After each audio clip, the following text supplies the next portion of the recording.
So this week, Fox News decided to rehash the whole Ocasio-Cortez / Ben Shapiro debate kerfuffle, and this time they brought on a number of conservative women who have now challenged Ocasio-Cortez to a debate, and the Fox News host decided to allow each of them to take turns shit-talking Ocasio-Cortez.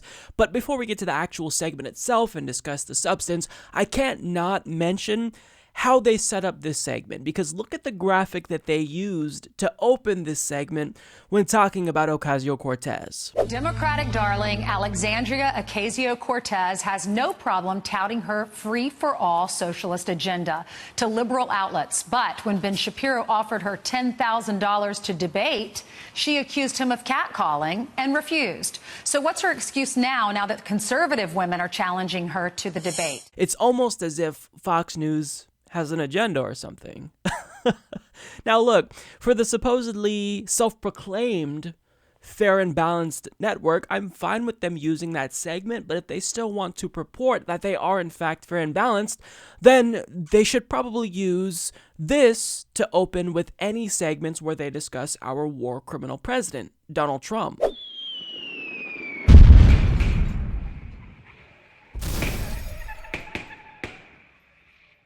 Now, what's funny is that if any other network used that graphic to discuss Donald Trump, it'd probably be Fox News that would be the first to call out the bias. But when they are brazenly biased and they show dollars raining down over Ocasio-Cortez's picture, then, it's no problem. But getting to the actual substance itself of the actual clip, to kind of get you caught up, Ocasio-Cortez refused to debate Ben Shapiro last week, and on Twitter she likened his offer to catcalling. So, because her refusal to debate him was seemingly premised on gender, well, the underlying implication of this clip is, well, look, Alexandria, you have 3 conservative women who are more than willing to debate you, who have challenged you to a debate. So what's your excuse now if you can't hide behind gender?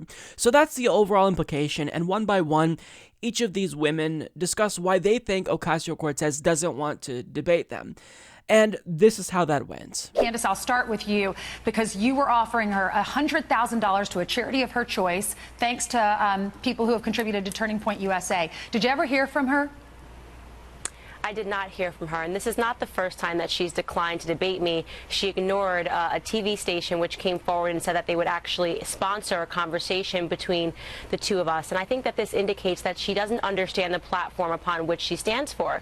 It would make sense for her to want to come forward and defend her ideas, but of course her ideas do not make sense beyond on the paper, the utopian concepts that she preaches.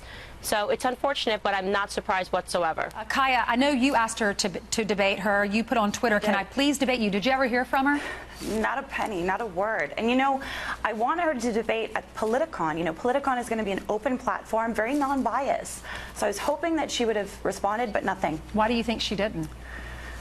I think she's scared to debate. I think that's the thing. The socialistic platform of the regime that she's thinking to bring into the American platform is just, I don't think she knows what she really is going to debate about. I think she's confused even. Some of the things she has said, she's not even sure about Nancy Pelosi, which is part of her team. Allie Beth, you did that mock video over and you were hit for it. Why don't you think she's responding to you? Exactly. Well, first of all, let's make something clear. She didn't deny Ben Shapiro's offer to debate based on sexism. She did it based on fear. And the ironic thing is that when I released that satirical interview just a couple weeks ago, she responded by accusing Republicans of being scared of her.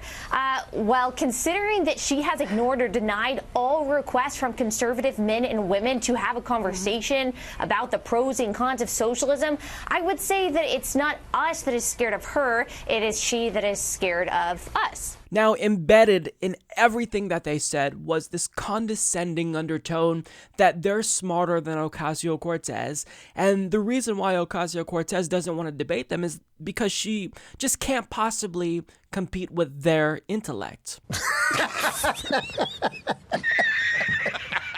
And specifically, this is what Candace said. She implied that Ocasio-Cortez was a dingbat by saying she doesn't understand the platform upon which she stands for.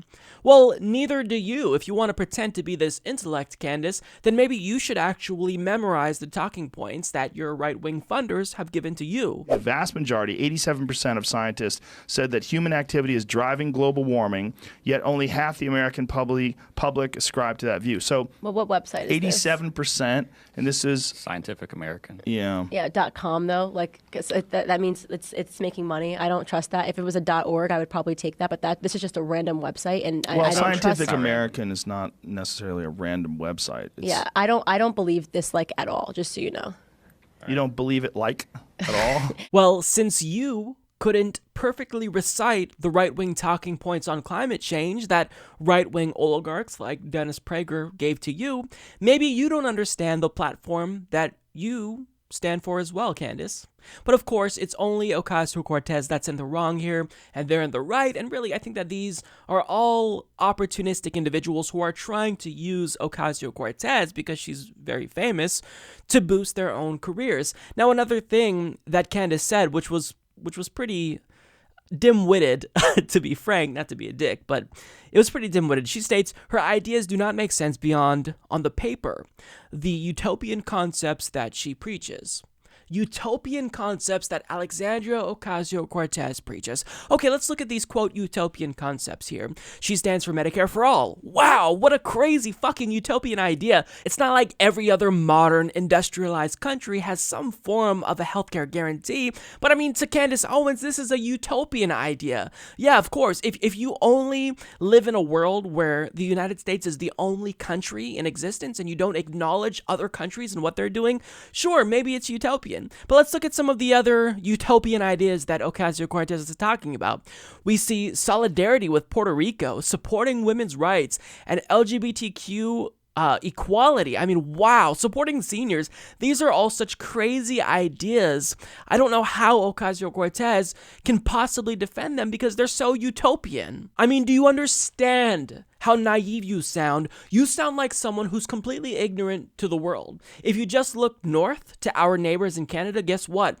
They have a lot of these utopian ideas. In fact, if you just have some introspection and look within the United States, you'll see that we have policies designed to support seniors and women and LGBTQ Americans. Now, certainly we could be doing more for all of these communities, but these are not utopian ideas. And it's really interesting that when she talks about Ocasio-Cortez's supposedly utopian ideas, she never mentions specific policy. And that's on purpose. It's because they're not utopian. And if she actually did cite Ocasio-Cortez's policy positions, then obviously people would think that she's dumb for saying that they're utopian. But let's get to the other girl. She states the socialistic platform of the regime that Ocasio-Cortez is thinking to bring into the American platform is just, I don't think she knows what she really is going to debate about. I think she is confused even. Confused. Now, this was this girl right here. I don't know who that is. I've never heard of her or seen her before, but she's calling Ocasio-Cortez confused, and given the word salad that she just made, it seems like maybe she's confused. And understand what she said here. She used a really unique term.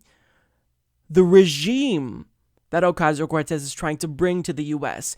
She's implying that Ocasio-Cortez here, at least given what I can extrapolate from that word salad she just made, is that Ocasio-Cortez wants regime change? Is that honestly what you're trying to contend right now? That she's advocating for regime change? Seriously? Well, either you're confused or you're just lying. And I think that it's a little of both, because obviously that's factually incorrect. Of course, Ocasio-Cortez is not advocating for regime change. That's insane. Now, again, I don't want to strawman what she's saying because it was very difficult to figure out what she was talking about, because what she was saying, well, it implied that maybe she was confused, but if you're honestly trying to contend that Ocasio-Cortez wants regime change, you're just stupid. You're not qualified to debate anyone about politics, and in fact, you should probably just get out of politics, because if you think anyone on the left is actually advocating for regime change, I don't know what to tell you. You're just stupid. You're just dumb. Now, finally, we get to Ali Stuckey, and like the rest of them, she suggested that Ocasio-Cortez probably doesn't want to debate her because she's pretty terrified, actually. But you see, the difference between the debate that you want to have with her and the debate she actually attended before is that she debated her opponent, Joe Crowley, and she actually crushed him. But you see, the difference here is that she's not going to take time out of her day during a campaign to debate these conservative nobodies who nobody knows with the exception of Candace Owens, probably. And when she talks about Republicans being scared of her, she's suggesting that they're afraid of her specifically because of the policy ideas she's espousing that are overwhelmingly popular. She's not saying that the reason why conservatives are afraid of her is because they don't want to debate her. Ocasio-Cortez never even invoked the word debate. When she says that Republicans are afraid of her, she's saying that her ideas are popular. And if she's elected to Congress and she brings these ideas to Congress and they get a national platform, Republicans simply don't know how to argue against them. They don't have an idea or a policy equivalent that can compete because Ocasio-Cortez just has policies that are more popular. That's a fact. It has nothing to do with debates. And really, if Fox News truly believed that any political pundit was entitled to a debate with a politician, then why aren't they defending Cenk Uygur, who challenged Ted Cruz to a debate? And really, if any of these opportunists wanted to debate a left-winger, David Pakman has graciously offered to debate any one of them. Candace Owens and Charlie Kirk, they jumped in and they said, hey, we can get even more money together if she'll do it, or saying they'd debate her. And again, I ended up in the middle of this on Twitter. I said, listen, I'll debate any of these people. Nobody has to pay anybody, right? Hundreds of people saying, let's do that. Ben, please debate David, or Candace, please debate David. Not a peep from any of them. And you know what? They don't owe me a response. I'd be up for the debates, but they don't owe me a response. Well, Ben Shapiro has been on for an interview on the topic of gun control, although it has been some time since then. And then we heard from one of Charlie Kirk's publicists, too, about getting him on, but that kind of fizzled out. Yes, it evaporated into thin air, sort of like Donald Trump's foreign policy plan, or whatever analogy you want to make. So they don't want to debate. And really, if they do want to debate, it's only to boost their own name recognition, because these are opportunists. They don't care about furthering political dialogue. They don't care about the issues. They just want to boost their own careers. Hence why Ocasio-Cortez isn't going to debate them, because one, it wouldn't behoove her during a campaign to stop and debate some nobody, and two, because that wouldn't actually serve her. It wouldn't serve her political agenda as a politician. And furthermore, the problem is that when you debate right-wingers at all, you're allowing them to control the terms of the debate, at least to a certain extent. So while people like Ocasio-Cortez want to debate policy ideas, well, right-wing smear merchants would prefer to reframe the debate and talk about the fundamentals of socialism and capitalism as opposed to actual policy specifics. And I'm not saying that these debates aren't entertaining, because I would certainly watch a debate between Ocasio-Cortez and any one of these right-wingers, or David Pakman and any of these right-wingers, but the point is that the reason why it wouldn't behoove a politician like Ocasio-Cortez to debate them is because you're allowing them to change the conversation and to distract from the policy specifics that you're talking about. But I do want to kind of give you an example as to how they try to reframe the debate, because while Ocasio-Cortez is talking about specific policies like Medicare for All, a federal jobs guarantee, well, they change it to a discussion about socialism versus capitalism. Let's look at this poll. This is a Gallup poll that Democrats view socialism more positively than they do capitalism. Unbelievable. Look at those numbers. 57% of the Democrats that were polled, they said they liked socialism. 47% said they liked capitalism. Those numbers have changed. In 2016, more Dems liked the idea of capitalism than socialism. It's changed by 9 points. Why this change? Is it because of people like Alexandria Ocasio-Cortez? I'll start with you, Candace. I actually think it's because of the Democrats and their aggressive rhetoric in response to Trump winning the presidential election.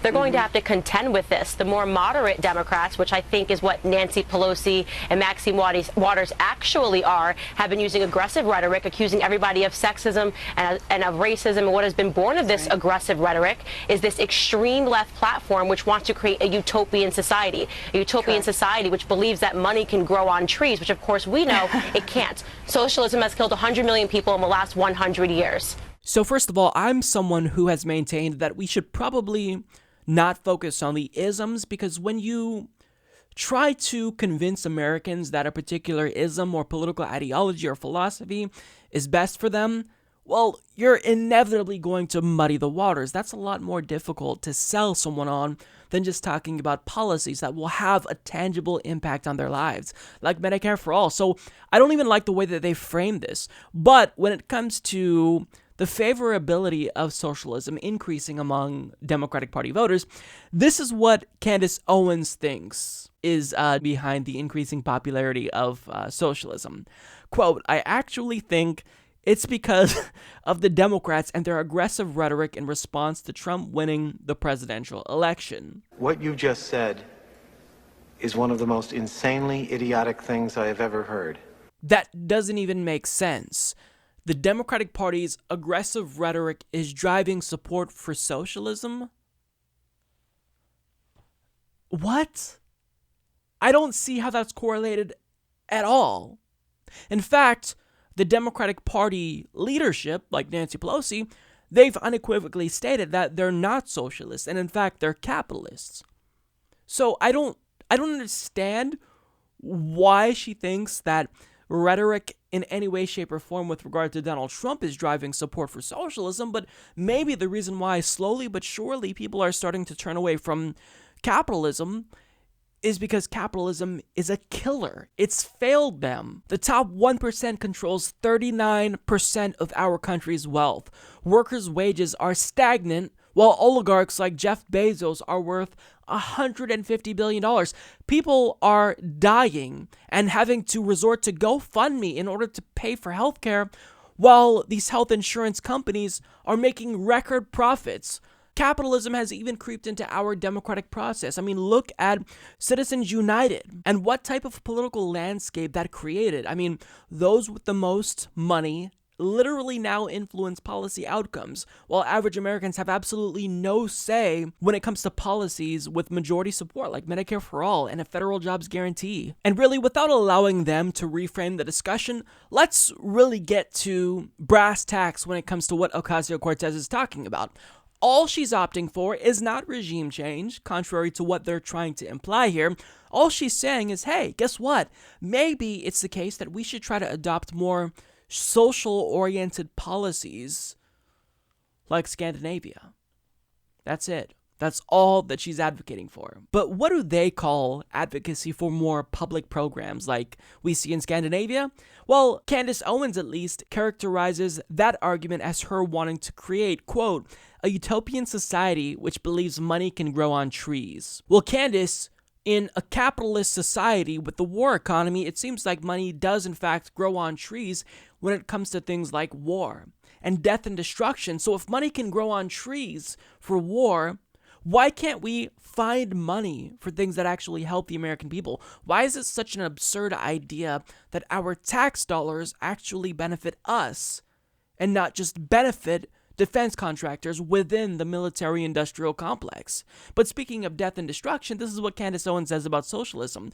Quote, socialism killed 100 million lives in the last 100 years. But obviously, that is such a misleading statement because Ocasio-Cortez and everyone else on the left is not advocating for authoritarian socialism, because all authoritarian regimes, socialist or not, kill lots and lots of people. Hence why nobody on the left is advocating for that. Nobody on the left is advocating for authoritarianism, you lying smear merchant. But if she really wants to be fair and balanced, why won't Candace Owens look up the number of deaths that result from capitalism? How many people die every year due to a lack of health insurance? How many people die every year as a result of our unnecessary offensive wars? Of course, Candace Owens doesn't want to look into the deaths caused by capitalism, because that would defeat her argument. She's not interested in having a nuanced conversation about the fundamentals of socialism and capitalism. She has an agenda. She's paid to have an agenda. She was hired by Charlie Kirk to have this agenda and promote this agenda, so it's not about having a conversation that's authentic and genuine about policy. And in this next clip here, they kind of stop with the disingenuous innuendo and implication, and they just start outright lying about Ocasio-Cortez. I think they think it's okay because they look at Canada and they see it works for there. You know, Canada has GST, PST tax. This is how they can fund all of their money growing on trees ideas, but it's not free. With every dime you spend in Canada, you're actually paying for all of those things. Lest we forget, these ideas of socialism is very anti what the foundation of America is about and very anti the platform that President Trump ran on. Their sole goal is to get rid of our military, get rid of our police, and they're feeding rhetoric to the American people, fueling an internal war, which is very scary. So I was actually surprised because she's correct in saying that we do draw inspiration from Canada. We get policy ideas from Canada because when you look at some of the policies that our Canadian neighbors have implemented, they're working wonderfully and Canadians love them. But she wasn't willing to argue on that point for very long because she just straight up resorted to lying. She said, their sole goal is to get rid of our military, get rid of our police, and they're feeding rhetoric to the American people, fueling an internal war, which is very scary. So there's the fear-mongering we were expecting. They're fueling an internal war. Now, I don't know what she means about that. Is she trying to insinuate that we're trying to create some type of civil war? Because obviously that's not what we're looking for. In saying that we want to get rid of the military, maybe she's pointing to those of us who think that we should cut military spending because we're spending a lot of money on the military. What is it, like 50, 60% of our discretionary budget goes to military? Cutting that, it's not extreme. It's just reasonable. And in saying that we want to get rid of police, maybe she's pointing to people who are advocating for the abolition of ICE and just extrapolating from that. But of course, we're not advocating to get rid of the military or the police. And see, they have to lie because if they don't lie, then they can't win this debate or argument, which is why they want to debate Ocasio-Cortez, because they're not trying to debate her again on the merits of her argument. They're going to insert their own argument for Ocasio-Cortez. They're going to speak for her. They're going to strawman her and argue based on the strawman that they've created. So, I mean, when I see this, when I see the way that they condescendingly imply that Ocasio-Cortez is dumb and is in favor of all these absurd policies or regime change, that's why she doesn't want to debate any of you, even if you give her a good reason to debate you, even if it would benefit her. That's why she won't debate you, because you're clowns, you're liars, you're smear merchants. That's what you do. So that's why people on the left, like Ocasio-Cortez, won't debate you. But when it comes to people like David Pakman or Cenk Uygur, you don't want to debate them. You only want to debate people that help your career because, again, these are not individuals who are honest actors. They're not interested in having a genuine debate about ideas. Again, they're just going to lie and strawman and fearmonger about all of her policy positions. I mean, in this short segment, it's under 5 minutes, I think. They implied that she wants regime change in the United States, that she wants to get rid of the military entirely, that she wants to get rid of police. I mean, what else did they say? That she is maybe in favor of fueling an internal war. She wants to cause a civil war.